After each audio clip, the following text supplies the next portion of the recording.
Hey, what's up everybody? It's Sam here. Welcome to the channel. Today we're diving into the 10 bad money habits that might be secretly holding you back from achieving financial freedom. These habits might seem harmless at first, but trust me, they can seriously sabotage your financial goals in the long run. But don't worry, we're not just going to point out the problems.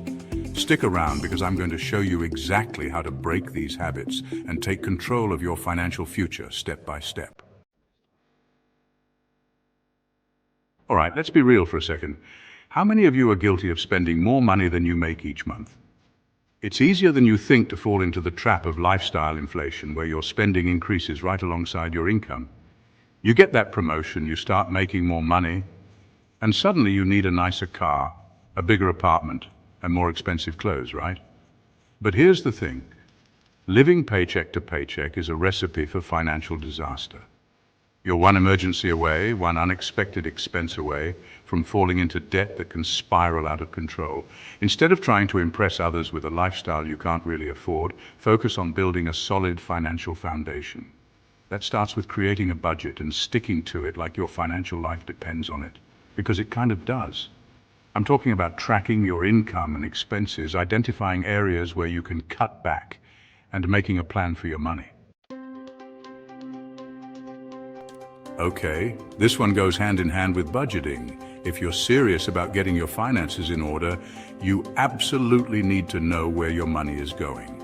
It's like trying to navigate a maze blindfolded if you don't track your expenses. You might think you have a pretty good idea of your spending habits, but I guarantee you'll be surprised once you actually start paying attention. Those daily coffees, those impulse purchases, those subscriptions you forgot you even had, they all add up. And they can quickly drain your bank account without you even realizing it. Luckily, tracking your expenses is easier than ever before. There are tons of apps and spreadsheets available that can do the heavy lifting for you. Find a system that works for you and commit to tracking every single dollar that goes in and out. Let's talk about impulse spending, the silent killer of financial goals. We've all been there. You're scrolling through social media, and suddenly you're hit with an ad for something you just have to have. Or you're out shopping for groceries and you end up walking out with a cart full of stuff you didn't even plan on buying. It's those emotional purchases, the ones driven by desire or FOMO, that can really wreck your budget. But here's how to fight back. Implement the 30-day rule. Before you make any non-essential purchase, force yourself to wait 30 days. Chances are, after 30 days, the initial urge to buy will have passed and you'll have a clearer perspective on whether you really need it or if it was just a fleeting desire. Chapter 4, don't wait to start investing. Listen, I get it. Saving and investing might not sound like the most exciting things in the world, especially when you're young and have other priorities. But let me tell you, the power of compound interest is incredible. And the earlier you start investing, the more time your money has to grow exponentially. Think of it like this. The money you invest today has the potential to make you even more money tomorrow. And the best part? You don't need to be a Wall Street genius or have a ton of money to get started. There are plenty of beginner-friendly investment options available, like index funds or ETFs, that can help you get started with as little as $5. Chapter 5. Credit card debt is not your friend. All right, guys, let's talk about credit cards.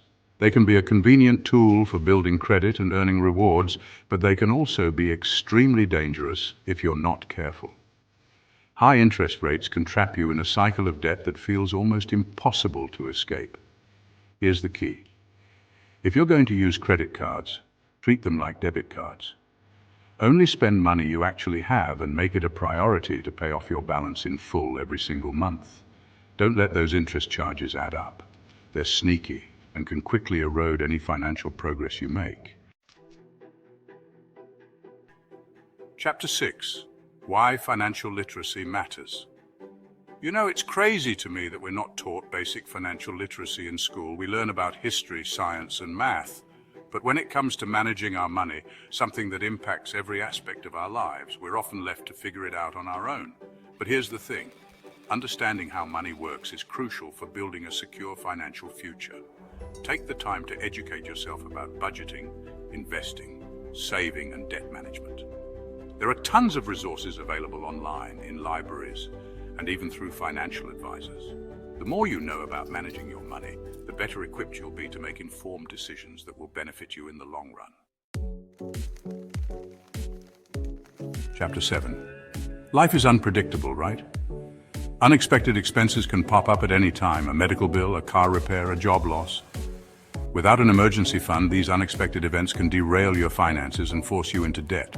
That's why it's absolutely crucial to have a financial safety net in place. A stash of cash that's specifically earmarked for emergencies. Start by setting a goal of saving at least 3 to 6 months' worth of living expenses. It might seem like a daunting amount, but even if you can only save a small amount each month, it's better than nothing. Remember, consistency is key when it comes to building an emergency fund. Chapter 8. Stop procrastinating on your financial goals. We're all guilty of procrastination from time to time, but when it comes to your finances, putting things off can have serious consequences. Whether it's delaying creating a budget, putting off paying down debt, or waiting to invest, procrastination will only make these tasks feel more daunting and stressful in the long run. The key is to break down your financial goals into smaller, more manageable steps. Instead of trying to tackle everything at once, focus on making small, consistent progress each day. Remember, even small steps in the right direction can lead to significant results over time. Chapter 9. Why you need multiple streams of income. Relying on a single source of income is like putting all your eggs in one basket. If something happens to that one income stream, you lose your job, you get sick, your industry takes a hit. Your entire financial well-being could be at risk. That's why it's so important to diversify your income and create multiple streams of revenue. This could mean starting a side hustle, freelancing in your spare time, investing in real estate, or building an online business. Having multiple income streams not only provides a financial safety net, but also gives you more flexibility and freedom in the long run. Chapter 10. Those pesky fees are costing you. It's easy to overlook those small, recurring fees that seem insignificant in the moment. ATM fees, overdraft charges, subscription services you don't use. They might seem like just a few dollars here and there, but they can add up to a significant amount of money over time. Make a conscious effort to identify and eliminate unnecessary fees from your budget. Switch to a bank that doesn't charge ATM fees, sign up for overdraft protection, and regularly review your subscription services to cancel any that you're not using or don't need. Take control of your financial future. That's it for today's video. I hope you found these tips helpful and feel empowered to break those bad money habits that might be holding you back. Remember, achieving financial freedom is a marathon, not a sprint. It's about making conscious choices, building good habits, and staying consistent over time. Thanks for watching. If you found this video helpful, don't forget to like, subscribe, and hit the notification bell for more tips on managing your finances. Let us know in the comments which money habit you're going to tackle first.